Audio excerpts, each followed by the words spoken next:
Before his death, Paul Newman revealed shocking truths about the golden age of Hollywood that few had ever dared to discuss. Hollywood's golden age glittered with stardom and perfection, but behind the glamour lay secrets hidden by the powerful studios that controlled every aspect of their actors' lives.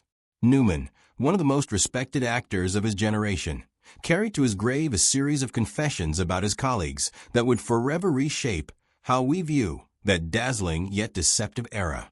The truths he shared in his final days exposed how far the studios went to preserve their stars' images and hide realities that could have destroyed careers overnight. To understand what Newman revealed, one must understand the world in which these stars lived, a world where personal truth could mean professional ruin. It was 1947. The war was over, America was thriving, and Hollywood was at its peak. But the movie business behind the scenes was more akin to a controlled prison than a paradise. Studios told stars where to go, with whom to dine, even whom to marry. For actors who didn't fit the rigid ideal of heterosexual masculinity, that meant living a double life, rife with lies and fear and isolation. Studio executives such as Louis B. Mayer at MGM and Jack Warner at Warner Brothers ran the studios as their private fiefdoms, hiring fixers like the notorious Eddie Mannix to cover up scandals, arrange sham marriages, and make sure damaging truths never saw the light of day. When Newman entered Hollywood in the 1950s, the studio system was beginning to break down, but its influence over personal lives remained absolute. With his piercing blue eyes and natural charisma, Newman quickly rose to fame and became part of the Hollywood elite. He saw, firsthand, the emotional toll the double lives took on some of his closest friends and fellow actors. Toward the end of his life, Newman reportedly confided that the greatest tragedy was not only that these men had to hide, but that everyone knew and pretended not to. It was a kind of collective denial that, in his words, does something to a person's soul. Newman revealed secrets about 6 beloved stars, shedding light on the pain behind their public images. These were not rumors or idle gossip. They were the lived experiences of men forced to conceal their identities in order to survive in a cruelly judgmental industry. Being labeled homosexual during that time didn't just risk scandal. It meant potential arrest, imprisonment, or total professional destruction. The studio solution was to build a convincing illusion. Heterosexual personas, fake relationships, paid female companions, and a complicit press. The deception was so complete that generations of fans never suspected the truth. The first star Newman spoke about was Rock Hudson, the ultimate Hollywood illusion. When Hudson died of AIDS-related complications in 1985, the world was stunned. How could the embodiment of masculine charm, the romantic lead adored by millions, have been secretly gay? Newman explained that Hudson's entire public image was carefully designed by his agent, Henry Wilson, to conceal his true self. Wilson specialized in promoting handsome young men while controlling every detail of their private lives. He even arranged Hudson's marriage to his secretary, Phyllis Gates, in 1955 to quiet the growing rumors. The marriage lasted only 3 years, but achieved its goal, maintaining the illusion of a straight, all-American leading man. For Newman, Hudson's fight was a tragedy. He would show up at parties with whatever female date the studio decided he should have, but everyone in the room knew it was a farce. The burden of the charade was crushing him. Hudson would sometimes find solace in private parties or underground clubs, but those few moments of freedom came with tremendous risk. If he had been discovered, it could have meant instant career death. In 1984, when he was diagnosed with AIDS, he kept the illness private for as long as he could. His gaunt appearance on Dynasty sparked rumors, and suddenly the house of cards fell apart. America was forced after his death to acknowledge what, to this date, Newman still remains bitter about, all those years of hiding, and in the end, the truth came out anyway. Yet Rock Hudson did not suffer in isolation. Another brilliant actor of the same generation, Anthony Perkins, known throughout the world for his eerie performance as Norman Bates in Alfred Hitchcock's Psycho, led a similar double life. Perkins, Newman went on to relate, was perpetually terrified of being found out. Success greatly increased his paranoia. Following Psycho, He became one of the most scrutinized men in Hollywood, racked by the fear that the public might connect his unsettling screen personas with his private life. Unlike Hudson, whose screen persona was rooted in plain masculinity, Perkins was promoted as sensitive, brooding, and as an artist far too occupied with his craft to worry about romance. In reality, Perkins was having private relationships with male actors and dancers during his rise to fame, but these had to be completely hidden. Newman said that Perkins would sometimes show up at private parties relaxed and carefree, only to return the next day to his repressed, public self. The conflict tore him apart. Desperate to conform, he even underwent therapy designed to change his sexual orientation, a practice now recognized as deeply harmful. In 1973, he married photographer Barry Berenson, with whom he had 2 sons. While seeming to live the stable family life, those close to him knew his inner struggle never ended. Perkins's death from AIDS in 1992, just as Hudson's had a few years earlier, revealed the heartbreaking cost of Hollywood's deception. He had kept his illness private almost to the very end, unwilling to endure the public scrutiny that had surrounded Hudson's final days. Only in the aftermath of his death did the truth about his complicated life come to light. Newman is said to have remarked that Tony's story was especially tragic because he had internalized society's shame rather than rebelling against it.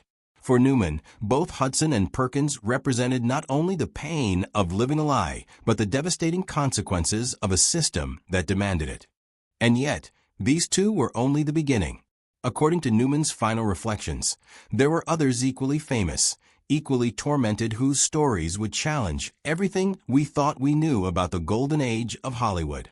James Dean was a man whose brief, brilliant career has kept film lovers fascinated for decades after his untimely death.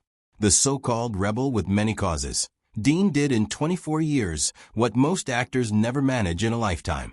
With just 3 major films, East of Eden, Rebel Without a Cause, and Giant, he became one of cinema's most magnetic and mysterious figures.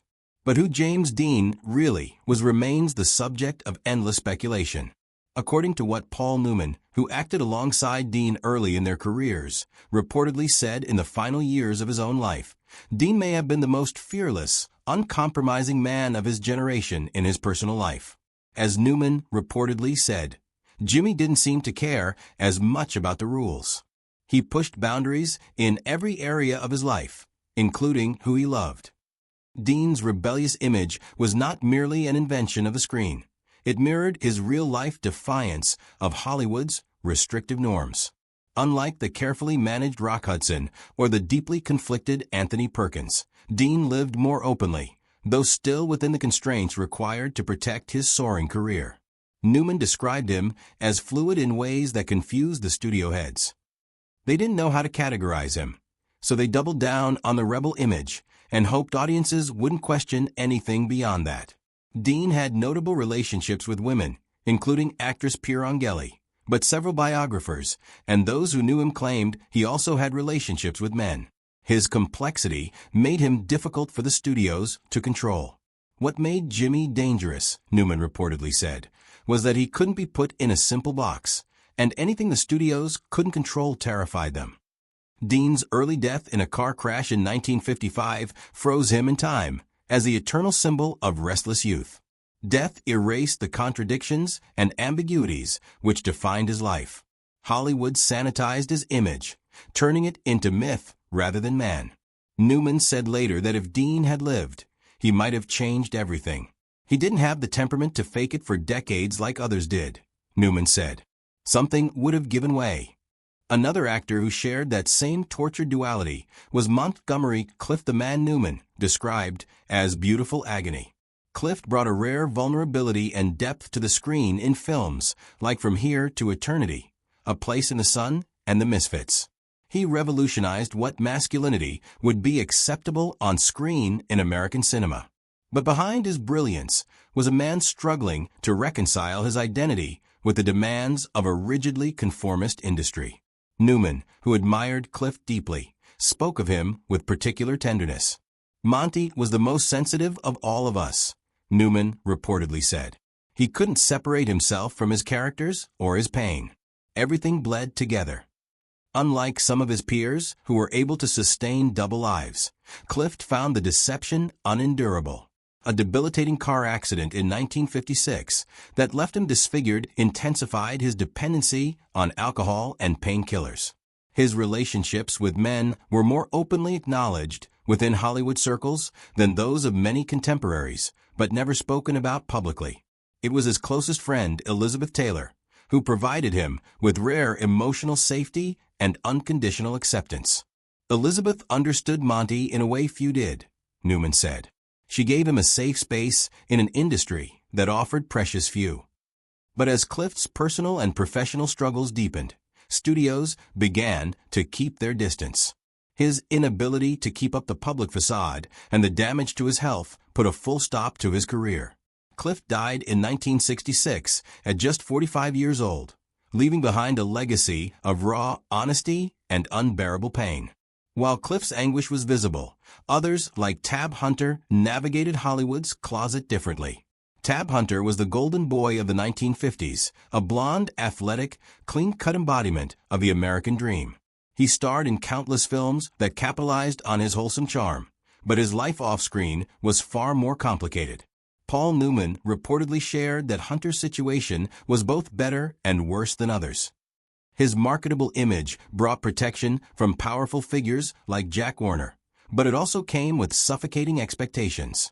When a Scandal magazine Confidential threatened to expose Hunter for attending what they crudely called a limp-wrist pajama party, Warner struck a secret deal, sacrificing another celebrity to protect his prized asset. Hunter later confirmed much of this in his 2005 autobiography, Tab Hunter Confidential. His studio-arranged dates with Natalie Wood and Debbie Reynolds were nothing but orchestrated performances. Behind the facade, he had a relationship with actor Anthony Perkins and later a long partnership with producer Alan Glazer. Unlike many of his contemporaries, Hunter eventually found peace. Newman said, he stepped away from the Hollywood machine and found a quieter life where he could be more himself.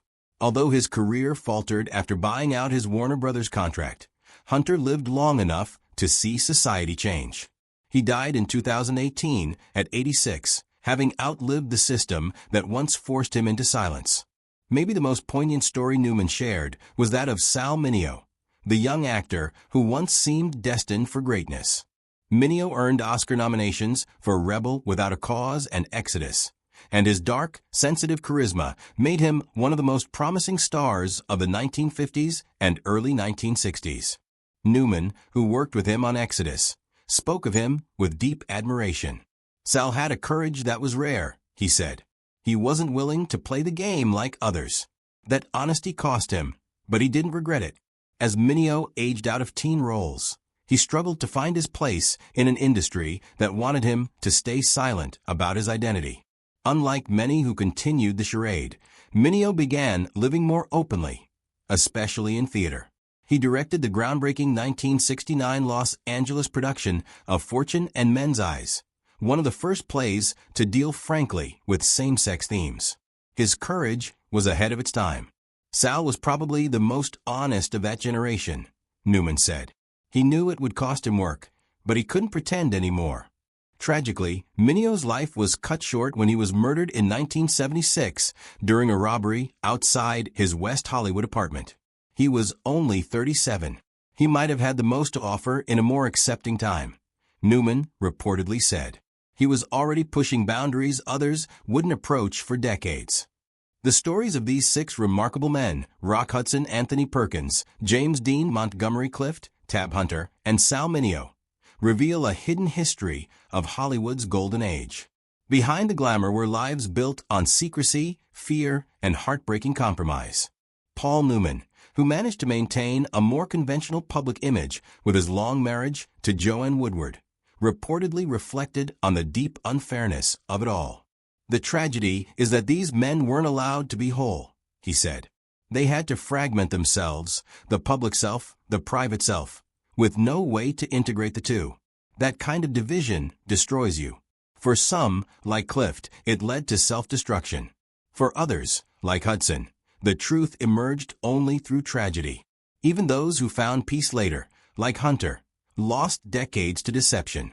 Newman agreed that the entire system bore the blame. We were all complicit, he said. Those of us who knew stayed quiet, because that was the rule. I still wonder if things could have changed sooner, if more of us had spoken up. The culture of silence reflected not only Hollywood, but America itself.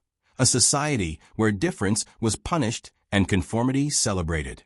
Yet, Newman added, what's remarkable isn't that some broke under the pressure, but that so many endured it and still created such beautiful, truthful art. There's something almost heroic in that.